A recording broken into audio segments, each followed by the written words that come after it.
الحمد للہ رب العالمین والعاقبۃ للمتقین والصلاة والسلام علی نبی الکریم وعلی آلہ واصحابہ واتباعہ اجمعین۔ اعوذ باللہ من الشیطان الرجیم، بسم اللہ الرحمن الرحیم۔ سورۃ الشعراء مکیہ۔ طاسیم میم، تلک آیات الکتاب المبین، لعلک باخع نفسک الا یکونوا مؤمنین۔ صدق اللہ وصدق رسولہ النبی الامین الصدیق الکریم۔ طاسیم میم، اللہ اعلم بمرادہ، تلک آیات الکتاب المبین، یہ آیات ہیں کھلی کتاب کی۔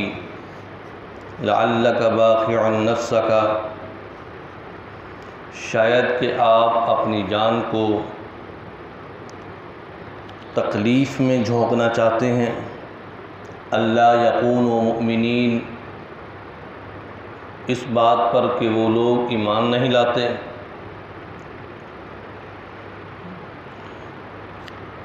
اس سے پہلے سورہ فرقان کے دروس آپ حضرات سماعت فرما رہے تھے۔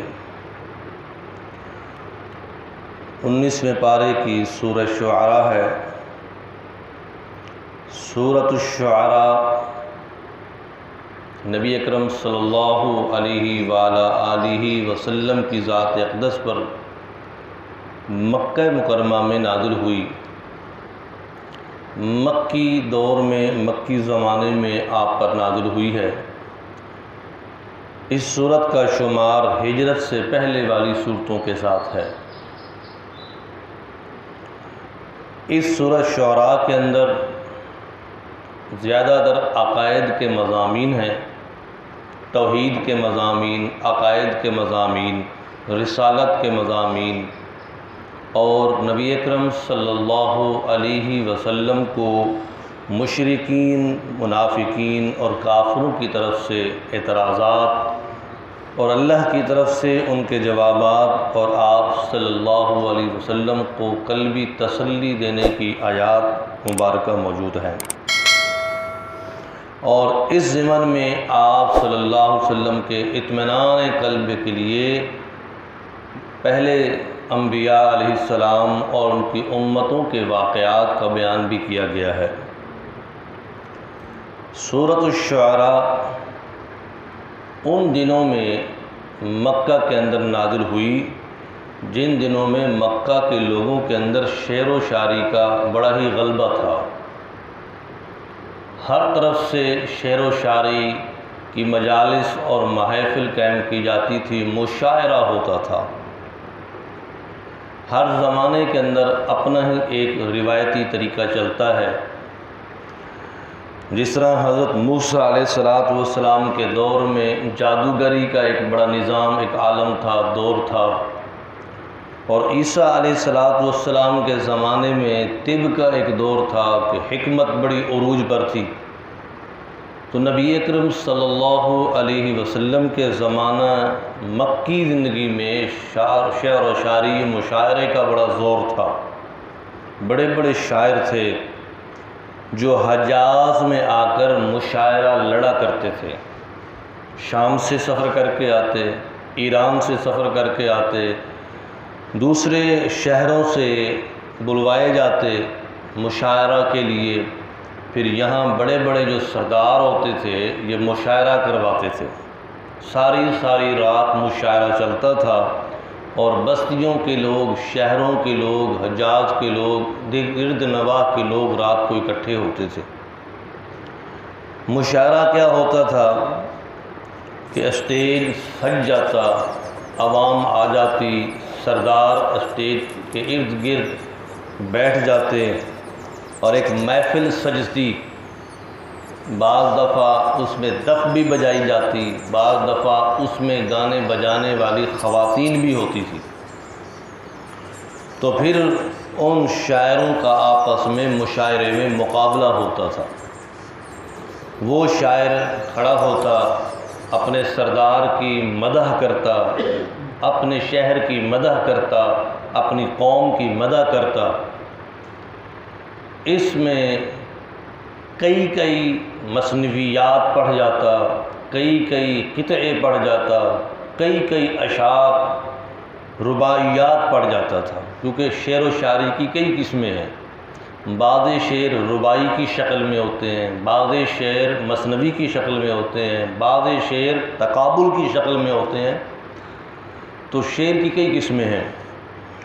تو جب وہ شاعر اپنا قصیدہ پڑھ کر فارغ ہوتا، پھر اس کے مقابلے میں دوسری بستی، دوسرے شاعر کا، دوسرے قوم کا شاعر کھڑا ہوتا تھا۔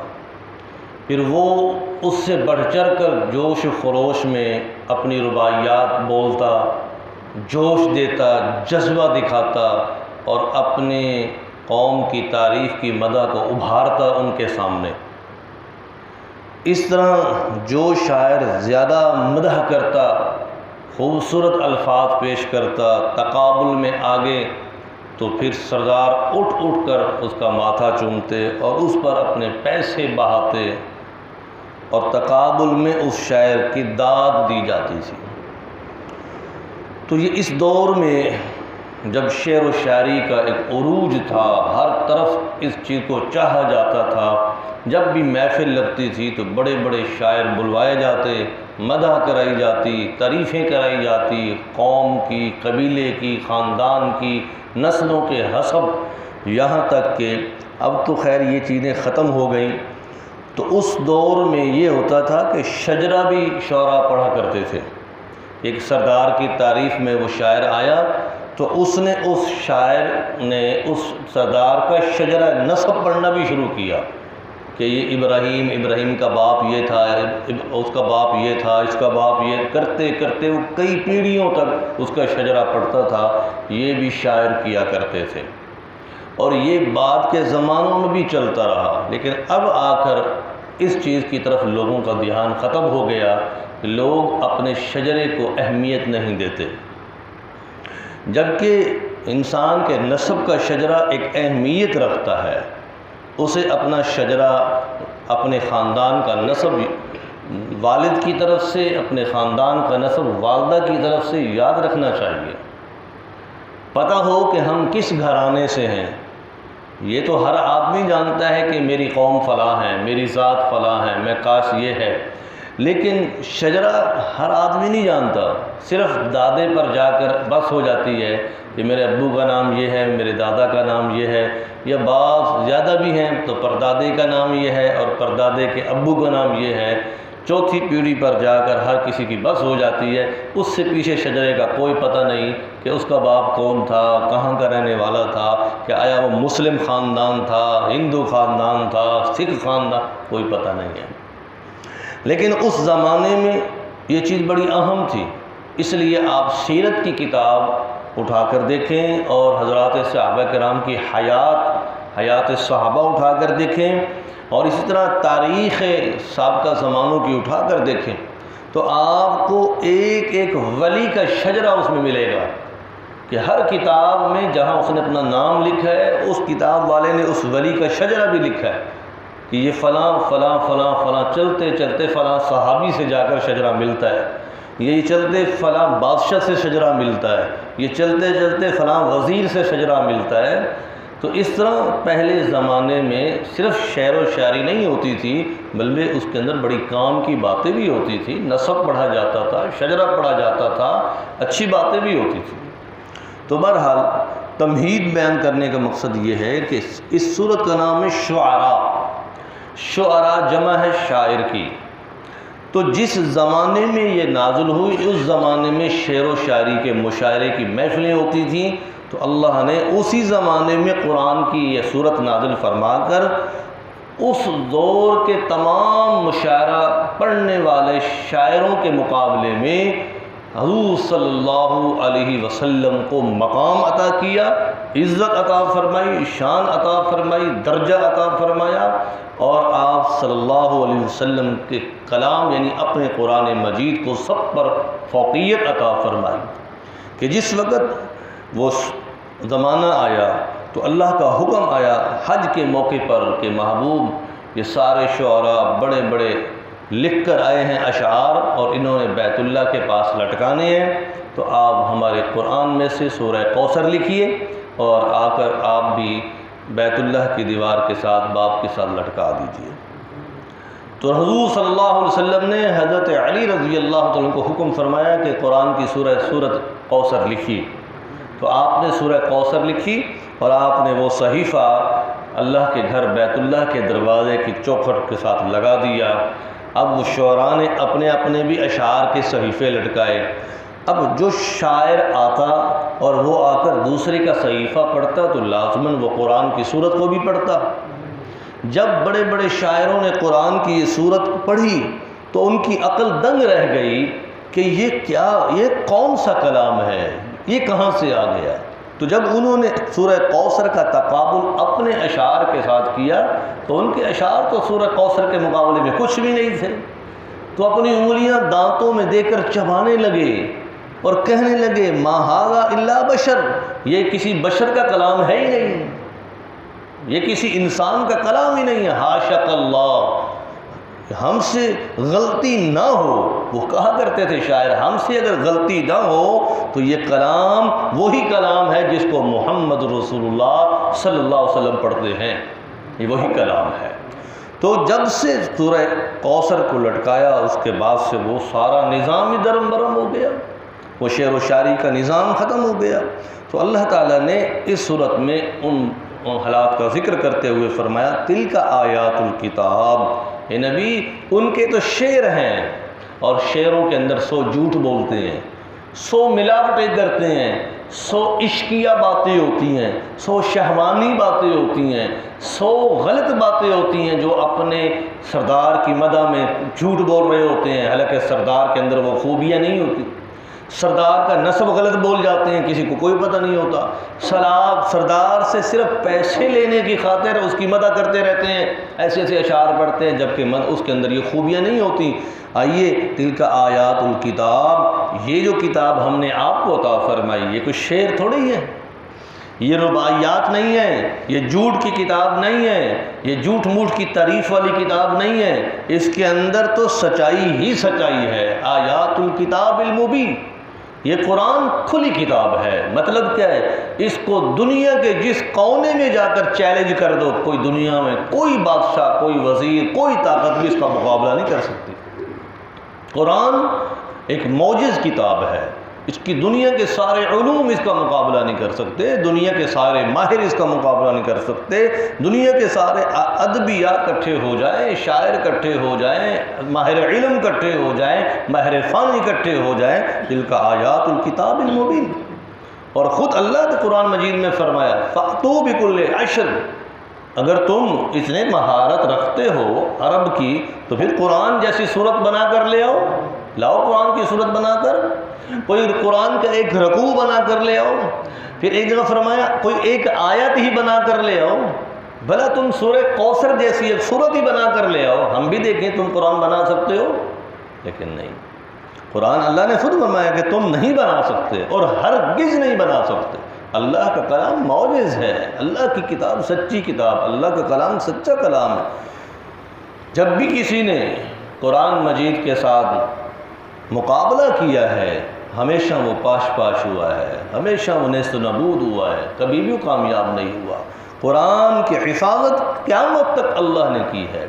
دنیا کی بڑی بڑی انگریز طاقتیں آئیں، دنیا کی برطانیہ کی طاقتیں آئیں، امریکہ کی طاقت اٹھی، یورپ کی بڑی بڑی طاقتیں اٹھیں، انہوں نے قرآن کو ختم کرنے کے بڑے بڑے منصوبے کیے، یہاں تک کہ آپ نے تاریخ میں سنا ہوگا کہ دینی کتابیں اور دینی قرآن کتنے سمندروں میں ڈال دیے انہوں نے کہ دنیا کے اندر سے مسلمانوں کے دین ہی ختم ہو جائے، پورے شہروں سے قرآن نکال دیے گئے۔ لیکن جب سب قرآن دریا میں ڈال دیے گئے، دوسرے دن پھر قرآن موجود تھا، انہوں نے ساری طاقت لگائی قرآن ختم کرنے کی، دوسرے دن پھر قرآن موجود تھا، وہ عاجز ہو گئے۔ اب جن بچوں کے سینے میں قرآن تھے وہ کیسے نکالیں، جن بزرگوں کے سینے میں قرآن ہے وہ کیسے نکالیں، جن بچیوں کے سینے میں قرآن ہے وہ کیسے کریں۔ اس لیے حضرت حضرت احمد علی لاہوری رحمۃ اللہ علیہ فرمایا کرتے تھے کہ لوگوں، یہ انگریز سارا قرآن، حدیثوں کی کتابیں، اسلامیات کی ساری کتابیں، دنیا کی بڑی بڑی لائبریریوں کی کتابیں اٹھا کے ختم کر دے، اللہ نے مجھے حفظ کی اتنی صلاحیت عطا فرمائی ہے، میرا حفظ اتنا تیز ہے کہ میں پورا قرآن دوبارہ لکھوا سکتا ہوں، نبی کی پوری حدیثوں کی کتابیں لکھوا سکتا ہوں، پوری اسلامیات لکھوا سکتا ہوں۔ اللہ نے ایسا حفظ کا ملکہ عطا فرمایا تھا، تو اس لیے فرمایا لعلک باخع نفسک۔ اور آپ صلی اللہ علیہ وسلم کی رحیمانہ صفت دیکھیں، تڑپ دیکھیں کہ آپ ان لوگوں کو دیکھ کر اندر سے کڑتے ہیں، تڑپتے ہیں کہ یہ لوگ مسلمان کیوں نہیں ہوتے۔ میں ان کو قرآن سناتا ہوں، دعوت دیتا ہوں، سمجھاتا ہوں، انہیں کہتا ہوں ہدایت کی طرف آؤ، کامیابی کی طرف، اور یہ لوگ اس پر ایمان نہیں لاتے۔ تو اندر سے آپ صلی اللہ علیہ وسلم کے اندر ایک فکر تھی، تڑپ تھی، اور اتنی فکر گہری کہ آپ اس فکر میں کبھی کبھی مغموم ہو جایا کرتے تھے، نڈھال ہو جاتے تھے۔ تو اللہ نے فرمایا اللہ یکونوا مومنین، اے نبی آپ اپنے آپ کو ہلاکت میں ڈالنا چاہتے ہیں ان کی خاطر کہ وہ ایمان نہیں لاتے؟